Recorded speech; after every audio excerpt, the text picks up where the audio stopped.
I saw the angel in the marble and carved until I set him free.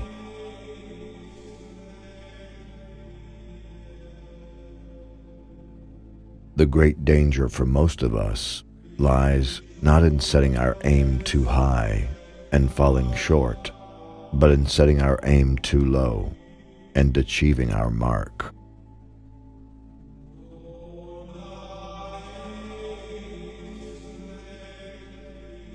If people knew how I had to work to gain my mastery, it would not seem so wonderful at all. If you truly knew how much work went into it, you wouldn't call it genius. Genius is eternal patience.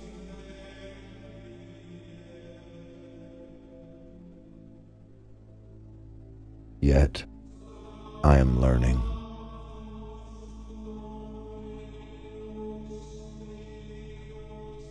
Lord, grant that I may always desire more than I accomplish.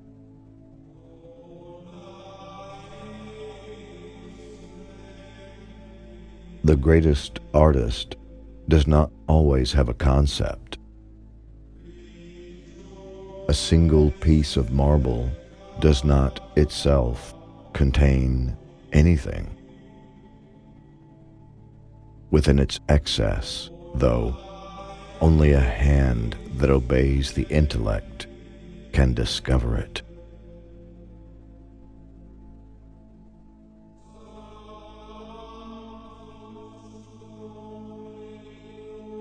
Critique by creating.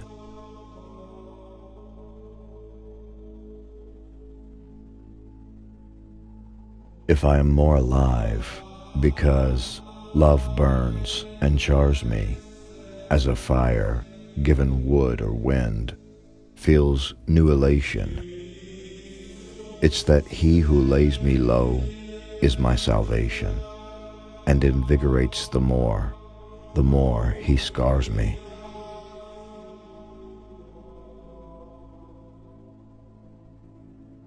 The true work of art is but a shadow of the divine perfection.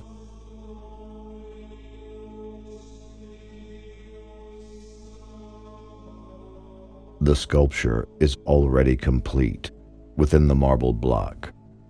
Before I start my work, it's already there. I just have to chisel away the superfluous material.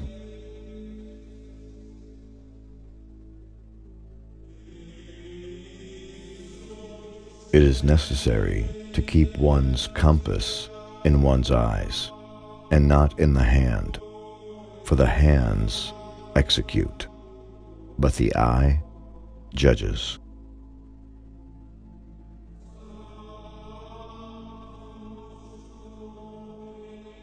With few words, I shall make you understand my soul.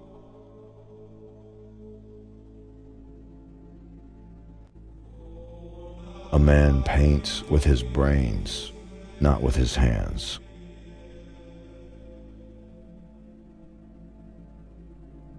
I am still learning.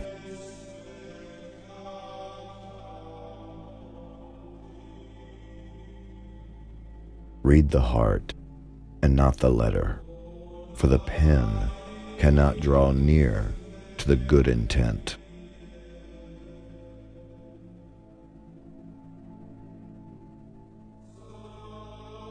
Every block of stone has a statue inside it, and it is the task of the sculptor to discover it.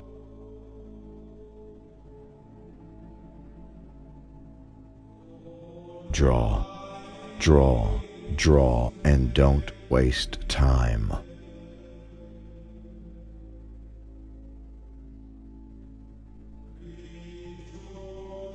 Beauty is the purgation of superfluities.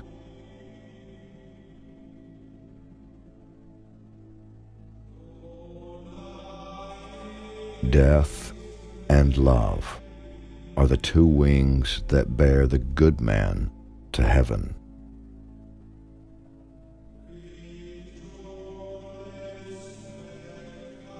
Why do you send fools to judge my work?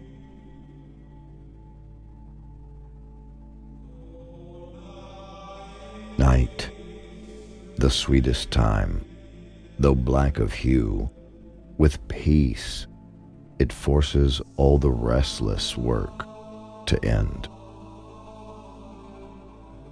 Those who exalt the night see and understand, and is sound of mind. You cut the thread of tired thoughts, for so you offer calm in your moist shade.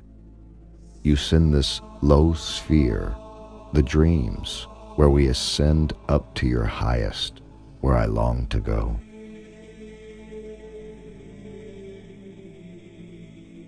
Shadow of death that brings to quiet close all miseries that plague the heart and soul. For those in pain, the last and the best of cures.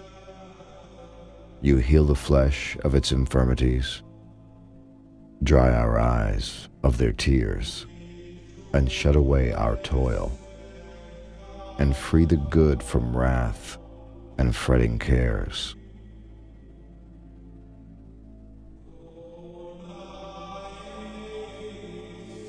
What spirit is so empty and blind that it cannot recognize the fact that the foot is more noble than the shoe, and skin more beautiful than the garment with which it is clothed?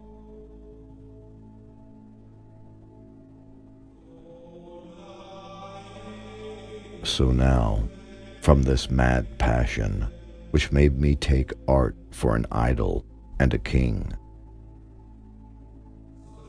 I have learned the burden of error that it bore, and what misfortune springs from a man's desire.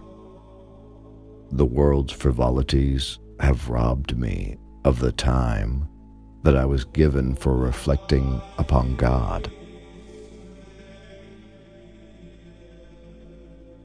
No thought is born in me that does not bear the image of death.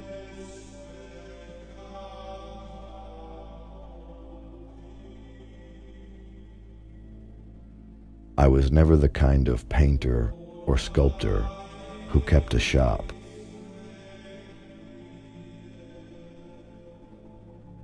Trifles make perfection, and perfection is no trifle.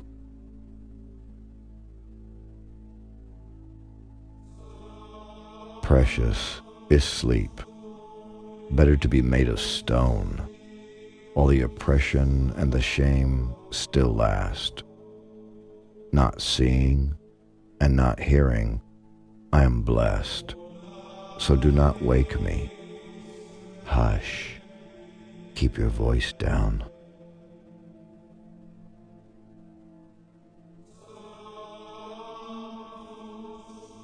Please don't trouble yourself.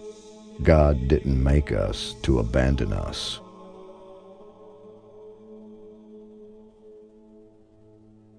Believe it or not, I can actually draw.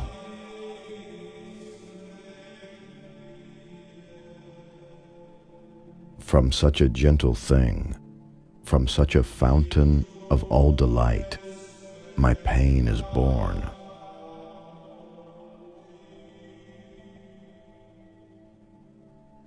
Is it any wonder, since, when near the fire, I was melted and burned?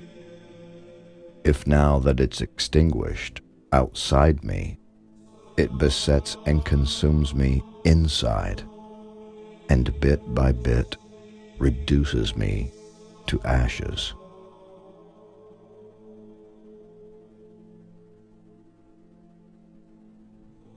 I am bound to you as the rays are to the sun.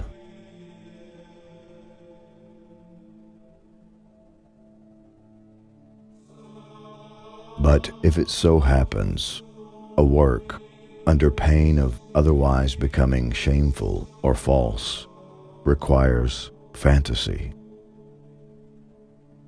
and that certain limbs or elements of a figure are altered by borrowing from other species.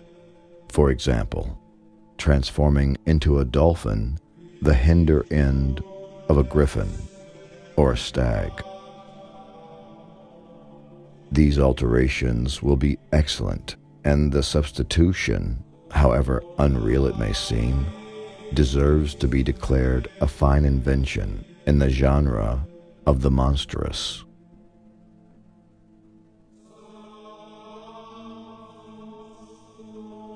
When a painter introduces into this kind of work of art a chimera and other imaginary beings in order to divert and entertain the senses, and also to captivate the eyes of mortals who long to see unclassified and impossible things,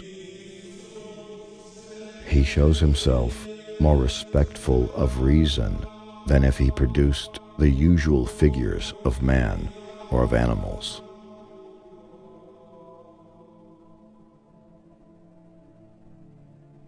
You no longer feel the fear of a change, of being and desire. The course of the hours lays not violent hands upon you. Necessity and chance guide not your steps. I can hardly write without envy.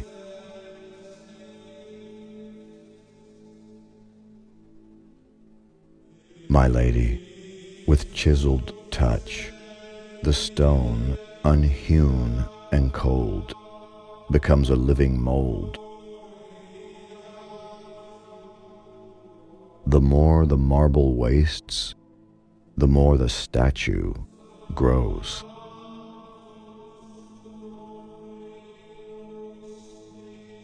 I have never felt salvation in nature. I love cities above all.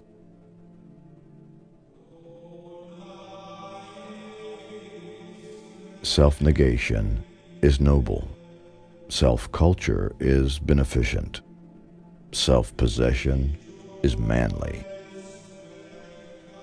But to the truly great and inspiring soul, they are poor and tame compared to self-abuse.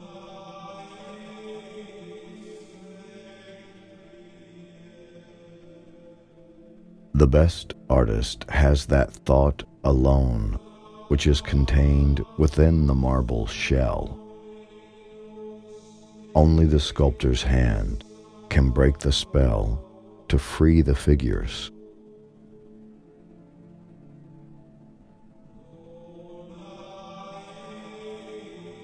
The noble heart finds most in star-like eyes.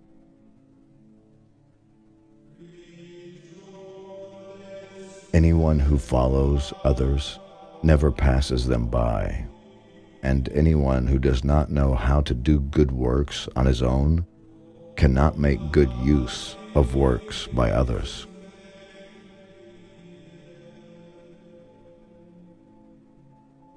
The very best of artists has no art to show, which the rough stone in its superfluous shell does not include. To break the marble spell is all the hand that serves the brain can do.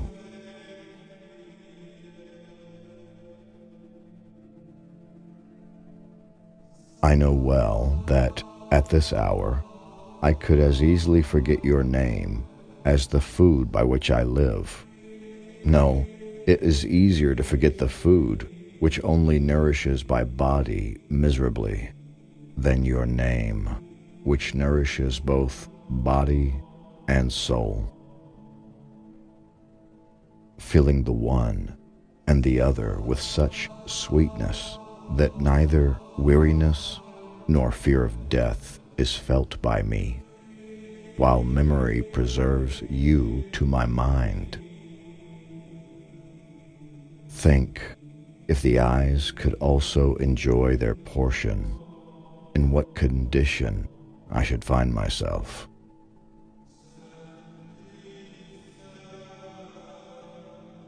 Lord, free me of myself so I can please you.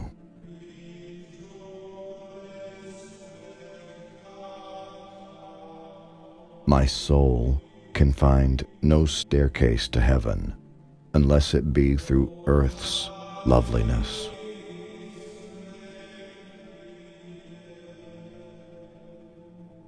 Your greatness is measured by your horizons.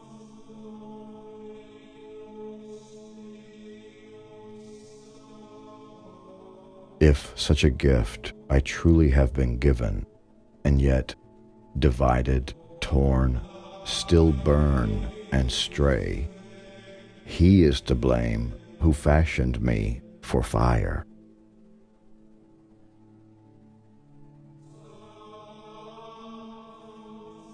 I am still learning.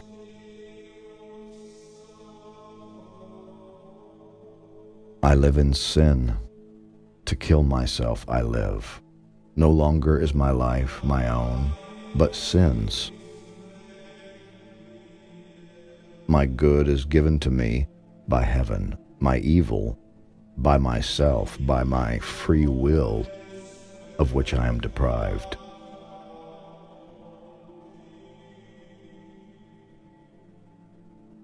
How wrong are those simpletons of whom the world is full, who look more at color than at the figures which show spirit and movement.